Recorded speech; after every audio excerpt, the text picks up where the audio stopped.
Hi folks, this is Gabe at Security Baron, and today we're taking a look at the upgraded Google Home Mini, the Google Nest Mini.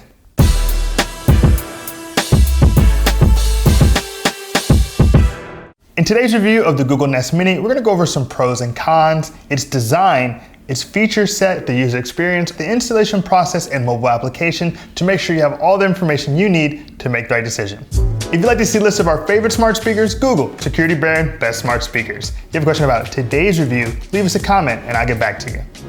Let's kick off today's review of the Google Nest Mini, going over some pros and cons, beginning with the pros. Now, right off the bat, I want to talk about its ability to hear you better. And that comes from two things. The first is it's added a third microphone for far field detection. So the range is actually better. It can just hear you literally from farther away. On top of that, they've done some things internally to help with this ability to hear you over ambient noise. So it should be able to understand you better when there's music playing, people talking, and things of that nature.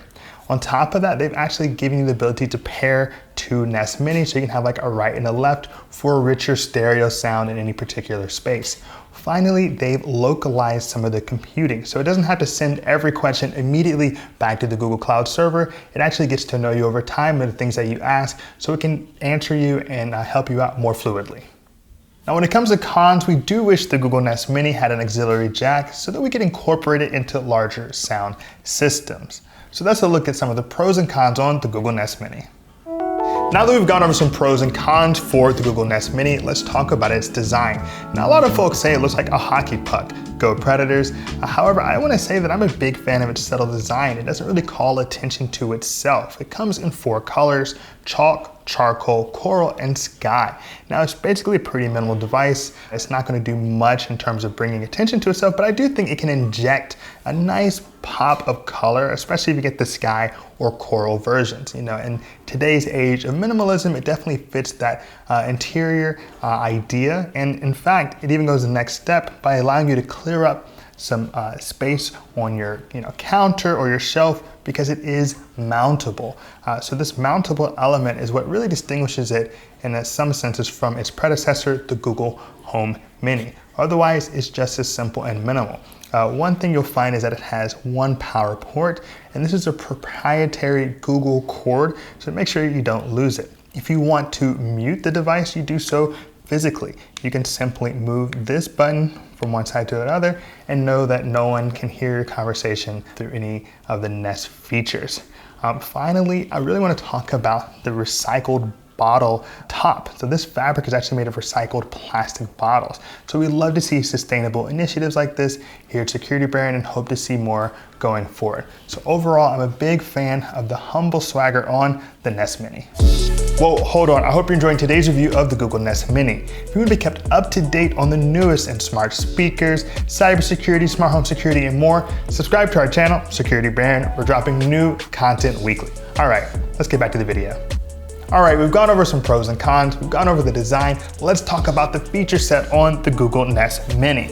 Now, it has 3 microphones now for far field detection, which means it can just hear you better. I live in a small New York apartment, so it could probably hear me regardless of how many microphones it has, but if you live in a house, you're gonna really enjoy that improved range and accuracy.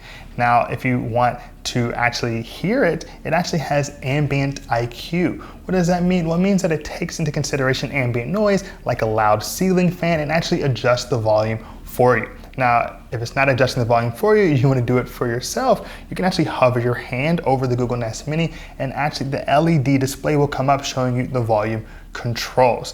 And when it comes to volume, it's improved the bass. They actually state that it is double the bass that the predecessor Google Home Mini came with. And finally, if you want to pair 2 of your Google Nest Minis together, you can do so. You can pair a right and a left to get that nice stereo sound. Now, when it comes to being a smart device, Google Assistant paired with the Google Nest Mini is still the leading service for answering life's questions in a thorough manner, and that's just the leg up you get when you're based on the Google search algorithm. Now, when it comes to the internal capacity, it has machine learning, so it gets to know you and your queries over time, so it doesn't have to send every single question you ask it back through the Google Cloud. It can just answer you directly. On top of that, it's just mountable. It makes it easier to mount with this mounting port, so it gives you more flexibility in where you're going to place your Nest Mini. And if you're trying to give someone a call, you can do so directly with the Nest Mini using the Google Duo service. So that's a look at the feature set on the Google Nest Mini. Moving on from the feature set, we're going to talk about the installation and mobile application experiences. Now, typically these would be separate sections. However, because this experience is essentially one and the same, we're going to go ahead and do them at the same time. So let's go ahead and dive in on my iPhone 7. So here I am going through the installation and mobile application experience for the Nest Mini on my iPhone. Now, one thing to note is that you're going to want to go ahead, of course, and plug it in and give it about 30 seconds to actually boot up, and then you can go ahead and set up the device. So let's go ahead and get that process started. So I go to the upper left-hand corner, we see that plus sign, and from there I go to set up device. Put it here in the Barron office. Now it's looking for new devices. And here it says Google Home 8898 found. Would I like to set up this device? Say yes.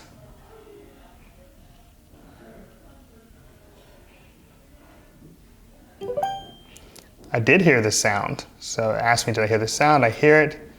I hear yes. Yes, I'm in. Let's call this the office. And now we're going to connect to the Wi-Fi. Security Barron, put in the Wi-Fi password.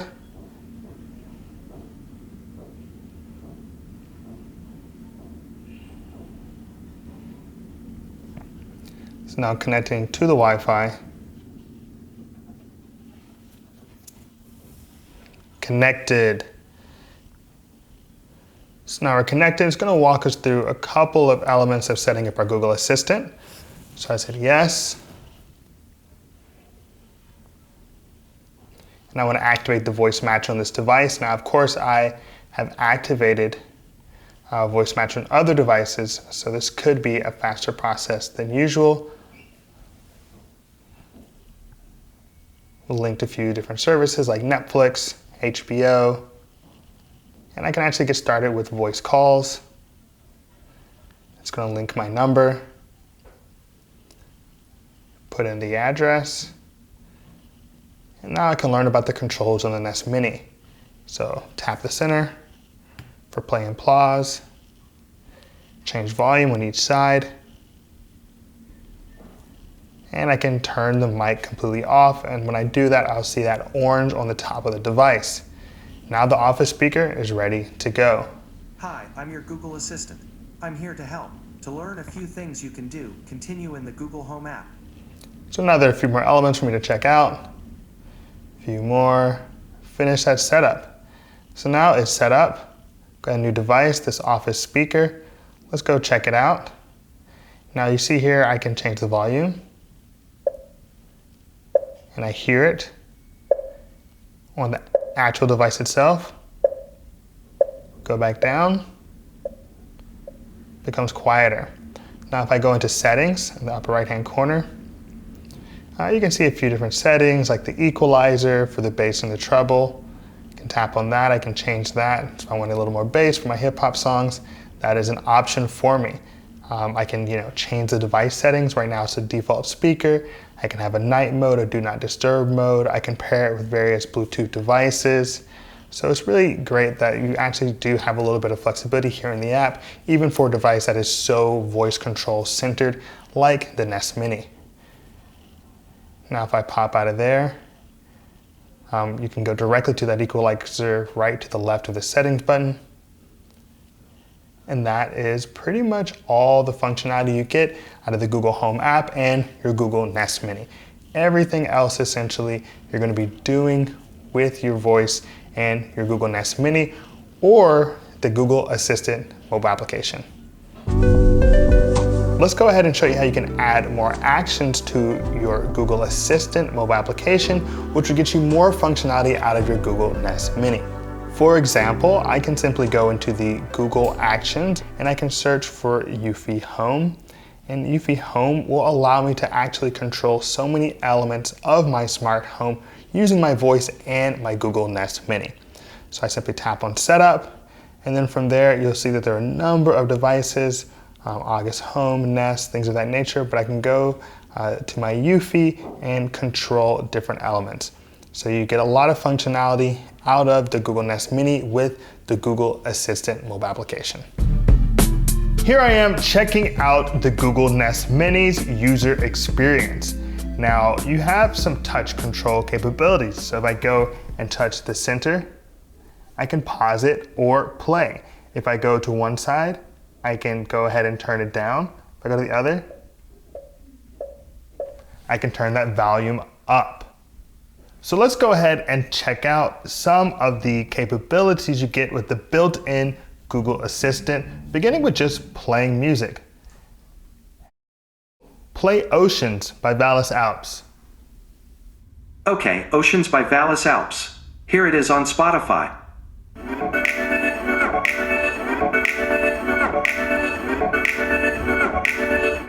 Turn off music. What about things you want to do out in the world? Maybe you want to go see a basketball game. So you can say, when is the next Brooklyn Nets home game? The Nets will be playing the Pacers on November 18th at 7:30 p.m. Or maybe you need some directions to the game. So you can say, what's the best way to Barclays Center? The best way to get to Barclays Center by car is via Flatbush Avenue Extension and Flatbush Avenue and will take about 14 minutes in heavy traffic. You can see the full route on your phone. The next Brooklyn Nets game is actually going to be in Utah against the Utah Jazz, where they have a player I've always liked named Rudy Gobert. And I was wondering how to say basketball in his native language of French. So I could just ask Google, how do you say basketball in French? In French, that's basketball. Sounds pretty similar. I can handle that. So maybe I've been inspired to play some basketball now and I actually want to play, but you know what? I actually need a new basketball. So I can just ask Google. So I say, add a Spalding basketball to my Google shopping cart. okay. The first thing I found on Google Shopping is Spalding TF1000 Classic Basketball from Target for $54.99. How's that sound? That sounds good. Alright, I added it to your cart. Your Target order qualifies for free delivery now. Do you need anything else, or are you ready to check out? No, thank you. I'll check out later. Okay. Whew. All of this Googling has me exhausted and I cannot be bothered to even lift a finger to turn off the lights. So fortunately I can use my Google Nest Mini to control my smart home and just say, turn off the barren lamp. Sure, turning off 4 lights. Well, I actually should probably get some work done, so let me get these lights back on. Turn on barren lamp. Okay, turning barren lamp on. So the final thing I wanted to test with the Google Nest Mini is the implementation of a new feature called Ambient IQ, which allows the Google Nest Mini to understand you even when there's a lot of ambient noise in the vicinity. And I'm going to test it out from about 10 feet away. So let's go ahead and knock it out. So I've got my Amazon Echo Show queued up at about 50% volume, and right beside it I have my Google Nest Mini. So let's see if it can hear my commands through the music. Continue playing music.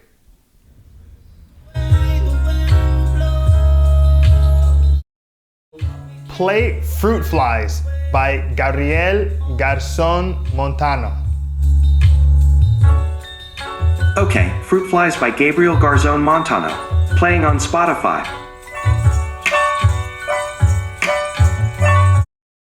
Turn off music. Pause music. So that's a look at the user experience on the Google Nest Mini. Okay, we've given you some highlights on the Google Nest Mini, but let me provide you with the mini breakdown. Now, it fits any home's interior with its 4 colors and subtle design, along with the ability to be placed not only on a counter or shelf, but even up on a wall. It gives you the ability to control your smart home solely using your voice and provides solid sound quality. Now, it's not going to replace your dedicated hi-fi speakers or even its larger cousin, the Google Home, but it's a great device at an affordable price point of just $49.